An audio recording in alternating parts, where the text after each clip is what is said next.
Hello दोस्तों, नमस्कार, आदाब, सत श्री अकाल। क्या हाल है आप लोगों के? उम्मीद करता हूं अच्छे होंगे, सब कुछ कुशल मंगल होगा, सुरक्षित होगा। दोस्तों, इस समय पर चीन सिर्फ और सिर्फ सारी तरफ चाइना की ही खबरें छाई हुई हैं। अप्रॉक्सीमेट फरवरी के मिड से शुरू हो जाइए और जून आ चुका है, जून अंत आ चुका है और ऐसी सिचुएशन के अंदर लगातार ऐसी खबरें हैं कि चीन के इर्द गिर्द ही सब कुछ घूम रहा है। चीन या तो फेवर में है या तो खबरें चाइना के फेवर में है या अपोज में है। अब हम क्योंकि एक यूपीएससी के टीचर हो गए, हम एक स्टूडेंट को पढ़ाने के पर्सपेक्टिव से पढ़ाते हैं, तो हम ना ही किसी से दोस्ती ना कि काहू से बैर वाली सिचुएशन पर चलते हैं, लेकिन चीन की जो सिचुएशंस हैं उनको, चीन की जो विदेश नीति है उसको समझने की हम पूरी कोशिश कर रहे हैं। दोस्तों, यहाँ अगर आप चीन के बारे में समझने की कोशिश करें तो सबसे इंपॉर्टेंट सिचुएशन यहाँ पर चीन की नज़र आती है कि चीन ने ऑस्ट्रेलिया और अमेरिका के घर में घुसकर उनको चुनौती देने की पूरी कोशिश कर ली है। और दोस्तों, ये ऑब्वियस सी बात है, चीन है। और यहाँ अगर हम देखें तो यहाँ इसी नक्शे को थोड़ा सा और छोटा कर दिया जाए तो यहाँ पर अगर आप देखते हैं तो यहाँ एक काफ़ी बड़ा देश आपको नज़र आएगा और इसका नाम है ऑस्ट्रेलिया। इस खित्ते के अंदर, इस एरिया के अंदर अगर आप देखेंगे तो ये जो इंडो पैसिफिक, ये पूरी की पूरी लाइन जो है, ये लाइन जो है ये कहलाती है इंडो पैसिफिक। इस इंडो पैसिफिक के अंदर काफ़ी सारे छोटे बड़े आइलैंड्स हैं और इस छोटे बड़े आइलैंड्स के ऊपर अगर आप देखें तो यहाँ एक सबसे बड़ा इम्पॉर्टेंट देश इंडो पैसिफिक के अंदर ऑस्ट्रेलिया है और यहाँ इंडोनेशिया और यहाँ इंडिया। इंडिया में तो इंडियन ओशियन का तो दबदबा इंडिया में है, ऑस्ट्रेलिया का दबदबा इंडिया और पैसिफिक रीजन दोनों के अंदर है। और यहाँ पर यूएसए यानी अमेरिका जो है, इसका इसी की सहायता से, ऑस्ट्रेलिया, न्यूजीलैंड, इन दो देशों की सहायता से इस इंडो पैसिफिक रीजन के अंदर अमेरिका की सबसे बड़ा दबदबा था। अब सोचने वाली बात है, यहाँ पर सबसे ज़्यादा इंपॉर्टेंट सिचुएशन अगर देखी जाए तो यहाँ पर चाइना ने ऐसी क्या गेम खेली कि असलियत में इनके घर में घुसकर, इनके एरिया में घुसकर यहाँ खुली चुनौती देने की कोशिश की जा रही है। अगर आप देखें तो यहाँ इंडोनेशिया, मलेशिया, सिंगापुर, फिलीपींस, ये सारे वो देश हैं, पापुआ न्यू गिनी से लेकर जितने भी, ये सारे के सारे, खासकर ये छोटे छोटे आइलैंड्स जो आपको यहाँ पर नज़र आएंगे, ये सारे के सारे ऑस्ट्रेलिया के डोमिनेंस में हैं, ऑस्ट्रेलिया के प्रभाव में डायरेक्ट या इनडायरेक्ट हैं। ऐसी सिचुएशन के अंदर ये सारे आइलैंड्स ऑस्ट्रेलिया और न्यूजीलैंड के प्रभाव में हैं, यानी इनडायरेक्टली यूएसए इनके ऊपर अपना एक दबदबा रखता था। अब ये एक स्ट्रेटेजिक लोकेशन है क्योंकि यहाँ ऑब्वियस सी बात है, यहां अगर आप देखते हैं तो ये ट्रेड रूट है जो ऑस्ट्रेलिया के बहुत नजदीक है। इसी तरीके से ये वाला ट्रेड रूट जो है, चाहे इंडिया को जाना हो तो इस तरफ का ट्रेड रूट ये पूरे का पूरा बहुत ज़्यादा इंपॉर्टेंट है। इसी तरीके से चाइना का ट्रेड रूट भी इस पूरे रीजन के अंदर बहुत ज़्यादा इंपॉर्टेंट है। ऐसे में इन सारे ट्रेड रूट्स के ऊपर डायरेक्टली और इनडायरेक्टली, इन सारे ट्रेड रूट्स के ऊपर डायरेक्टली और इनडायरेक्टली जो है वो अमेरिका और ऑस्ट्रेलिया का कब्जा या दबदबा हमेशा बना रहता था। ऐसी सिचुएशन में यहाँ के लगभग सभी छोटे छोटे आइलैंड्स का अगर आप देखें तो ये सारे के सारे कहीं ना कहीं अमेरिका और ऑस्ट्रेलिया और अमेरिका के दबदबे में हैं। ऐसी सिचुएशन में चाइना ने यहाँ पर एक बहुत ज़बरदस्त गेम खेला और उस गेम के अंदर वही अपना डेट ट्रैप वाली पॉलिसी, इस डेट ट्रैप वाली पॉलिसी के अंदर एक और देश, बल्कि दो और देश फंसते हुए नजर आ रहे हैं। एक तो सोलोमन आइलैंड्स जो एक अपने आप में देश है और कहीं ना कहीं वो ऑस्ट्रेलिया के दबदबे में शुरू में रहता था, और यहीं पर एक छोटा सा आइलैंड नेशन है जिसका नाम है किरिबाती। अब सबसे ज़्यादा इंपॉर्टेंट जो डेवलपमेंट है वो इस किरिबाती के अंदर नज़र आई है और इस किरिबाती के अंदर एक प्रेसिडेंट जिसका नाम है मामाओ,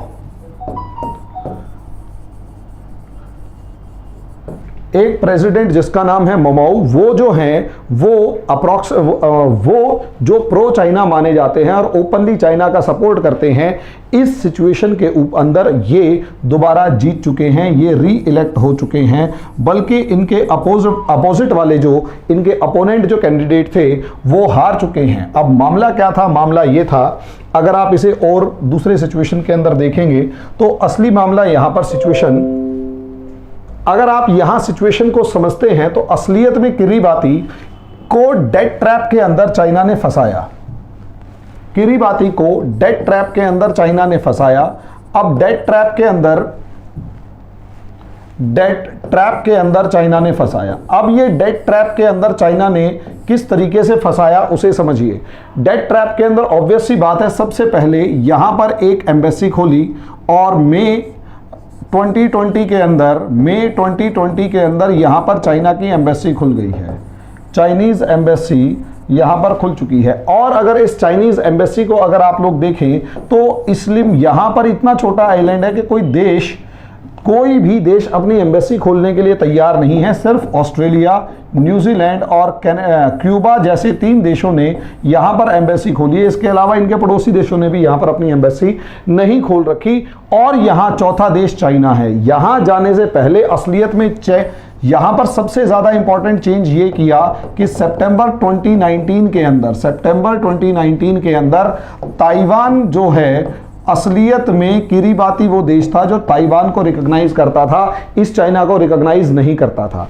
ताइवान को ये रिकॉग्नाइज करता था। असलियत में यहीं से बहुत बड़े अमाउंट में डेट, बहुत किरीबाती के अकॉर्डिंग बड़ा अमाउंट में डेट किरीबाती को दिया गया और ताइवान के सपोर्ट को खत्म करके किरीबाती ने क्लियर वर्ड्स में कहा कि अब हम चाइना को सपोर्ट कर रहे हैं, यानी हम अब चाइना से अपने डिप्लोमेटिक रिलेशंस रखेंगे। किरीबाती ताइवान से कोई डिप्लोमेटिक रिलेशन नहीं रखेगा। यहां ये अमेरिका की एक और हार है। कि लगातार ये सिचुएशंस किस तरीके से बदलती चली गई, यहां पर किस तरीके से सिचुएशंस जो हैं ये बदलती चली गई और किस तरीके से चाइना का यहां सपोर्ट मिलता चला गया और चाइना जो है वो इतना ताकतवर होकर उभरा कि इस टाइम पर जो 2020 के अंदर किरीबाती के अंदर इलेक्शंस लड़े गए वो और किसी मुद्दे पर नहीं बल्कि इस मुद्दे पर लड़े गए कि how to spend Chinese investment. ये जो चाइनीज इन्वेस्टमेंट जो है ये किस तरीके से खत्म की, मतलब इन्वेस्ट की जाएगी, किस तरीके से उसको स्पेंड किया जाएगा, खर्च किया जाएगा, इसके ऊपर कहीं ना कहीं ये जो प्रेसिडेंट मामाओ है ये जीत गए और इनके अपोनेंट जो है हार गए। सोचकर देखिए, एक देश का इलेक्शन किस नाम पर लड़ा जा रहा है, एक देश का इलेक्शन सिर्फ और सिर्फ इस नाम पर लड़ा जा रहा है कि चाइना से आया हुआ इन्वेस्टमेंट किस तरीके से खर्च किया जाए। अब ऐसी सिचुएशन में ये लोग कितना खुश फील कर रहे होंगे इस चीज पर डिस्कस करके, या बेवकूफ़ी ही कहेंगे वैसे तो, लेकिन कितना खुश फील कर रहे होंगे अपने आप को इस चीज के ऊपर डिस्कस करके कि हम एक देश होने के बाद बाहर से आए हुए पैसे को किस तरीके से खर्च करें। अब ऐसी सिचुएशन के अंदर चाइना ऐसे ही देशों को और ऐसे ही इनकम्पिटेंट, विदाउट विजन, मतलब विदाउट पर्सपेक्टिव वाले, विदाउट विजन वाले जो कैंडिडेट्स हैं या देश हैं उन्हीं को तो ढूंढ रहा होता है, वही उसके सॉफ्ट टारगेट होते हैं। यहां पर भी यही टारगेट है। अब इसमें ऑब्वियस सी बात है, चाइना ने ज्यादा कुछ नहीं, $2 बिलियन यहां पर कर्ज दे दिया। $2 बिलियन एक छोटे से आइलैंड नेशन के लिए पहले ही बहुत ज़्यादा होता है। अब इस $2 बिलियन के ऊपर सारे के सारे कंट्रीज जो हैं वो क्या नाम है टारगेट कर रही हैं, मतलब सारी की सारी जो पॉलिटिकल पार्टीज हैं वो इस $2 बिलियन को टारगेट करेंगी कि हाँ भाई ये पैसा कैसे खर्च किया जाए, हम बताएंगे, हमारे से पूछो, हमारे से डिस्कस करो, हमारे से ऐसे करो, मतलब जो भी सारी सिचुएशंस हैं वो सारी की सारी यहाँ पर डिस्कस हो जाएंगी। अब इस $2 बिलियन के बाद असली सिचुएशन क्या है, why China invested so much in this small island, why China invested so much in this island. अब यहां पर चाइना ने इतना ज्यादा इन्वेस्टमेंट क्यों किया, तो यहां पर आ जाती है जियोपॉलिटिक्स। दोस्तों सीधी सी बात है, अगर आप इस जियोपॉलिटिक्स को देखें तो यहां पर किरीबाती आइलैंड इस तरीके से मौजूद है और इसी का दूसरा डेट ट्रैप के अंदर आने वाला सोलोमन आइलैंड। यहां अगर आप देखेंगे तो इस पूरे इंडो पैसिफिक रीजन के अंदर ऑस्ट्रेलिया सबसे बड़ा कंट्री होने की वजह से डोमिनेंस जो है वो ऑस्ट्रेलिया का है। डोमिनेंस मैं पहले ही बता चुका हूं ऑस्ट्रेलिया का है। और यहां पर थोड़ी ही दूर पर हवाई नाम का एक मिलिट्री बेस है यूएस का, यूनाइटेड स्टेट्स का एक मिलिट्री बेस, हवाई नाम का एक मिलिट्री बेस मौजूद है।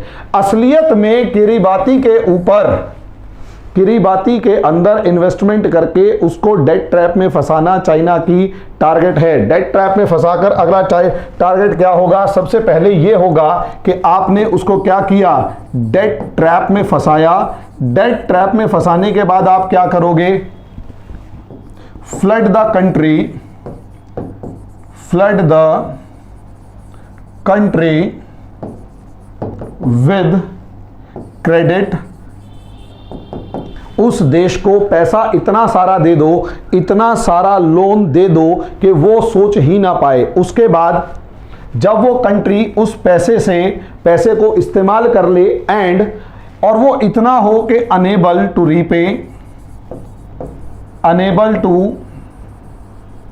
रीपे, अब वो वापस कर नहीं पा रहा।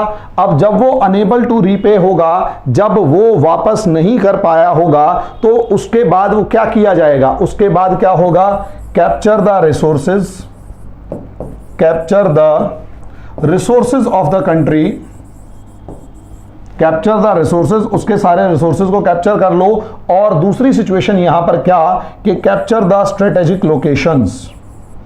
कैप्चर द स्ट्रेटेजिक लोकेशंस, जितनी भी स्ट्रेटेजिक लोकेशंस हो उनको कैप्चर कर लो। जितनी भी रणनीतिक व्यवस्थाएं, जितनी भी रणनीतिक जगह वहां मौजूद हो, उन सबको कैप्चर कर लो। और सबसे बड़ी सिचुएशन, जब आप वहां पर इन सबको कैप्चर कर लेंगे तो तीसरी बात ये इस्टेब्लिश पपेट गवर्नमेंट, वहां पर एक कठपुतली सरकार बिठा दो। नतीजा क्या होगा? A new form of colony, एक नए तरीके की कॉलोनी बन जाएगी, एक नए तरीके का उपनिवेश बन जाएगा और उसको अपने कठपुतली के हिसाब से अपने अंगुलियों के ऊपर नचा सकते हो। और यहां से कहीं ना कहीं can challenge the old powers, जो भी ओल्ड पावर्स थी उनको चैलेंज करना शुरू कर दो। और जितनी बुरी तरीके से चैलेंज कर सकती है, जितने ताकत के साथ चैलेंज कर सकते हो, यहां पर कीजिए। ये इसकी डायरेक्ट पॉलिसी है, ये इसकी डायरेक्ट स्ट्रेटेजी है। यहां पर भी यही है। यहां पर अगर आप देखते हैं तो यूएसए को डायरेक्ट चैलेंज करने का मौका किरीबाती और सोलोमन आइलैंड्स के ऊपर कैप्चर करने या सोलोमन आइलैंड्स के ऊपर एक तरीके का अपना एस्टेब्लिशमेंट की वजह से चाइना कर चुका है। और इतना ही नहीं, लगभग 10 कंट्रीज ऐसे हैं जो कहीं ना कहीं ताइवान से शिफ्ट होकर चाइना की तरफ जा चुके हैं। और कहीं ना कहीं इनके बीच में ताइवान का जो दावा है वो कमजोर हुआ है। और सबसे इंपॉर्टेंट बात ये कि कोविड-19 वाले केस के अंदर, जहां पूरी दुनिया, खासकर पूरी दुनिया में हम बड़े बड़े देशों का ही कंसिडर करते हैं, छोटे देशों को नॉर्मली इग्नोर कर देते हैं। यहां पर कोविड-19 के केस में मैक्सिमम पैसिफिक आइलैंड नेशंस ने कहीं ना कहीं चाइना का सपोर्ट किया है या चाइना के फेवर के अंदर बातें करनी शुरू करी हैं। ये चाइना की डिप्लोमेटिक विक्ट्री है इस रीजन के अंदर।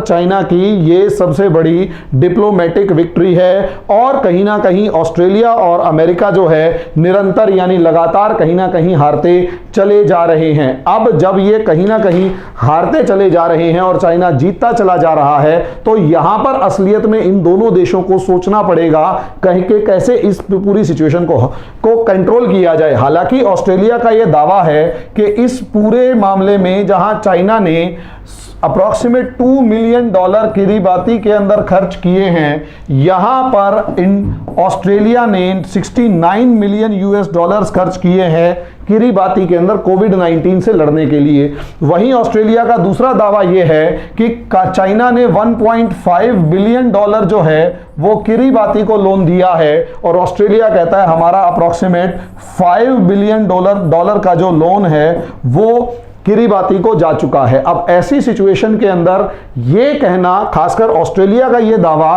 कि हमारी पोजीशन यहां पर इतनी ज्यादा मजबूत है कि हम लोगों को कोई हिला नहीं सकता, तो दोस्तों यहां सवाल यही उठता है, यहां पर सवाल यही उठेगा कि अगर आपका दावा इतना मजबूत है और आप इतना इन्वेस्टमेंट कर चुके हैं, तो कहीं ना कहीं कहीं ना कहीं सोचने वाली बात है कि आप लोगों की डिप्लोमेसी फेल हो गई है।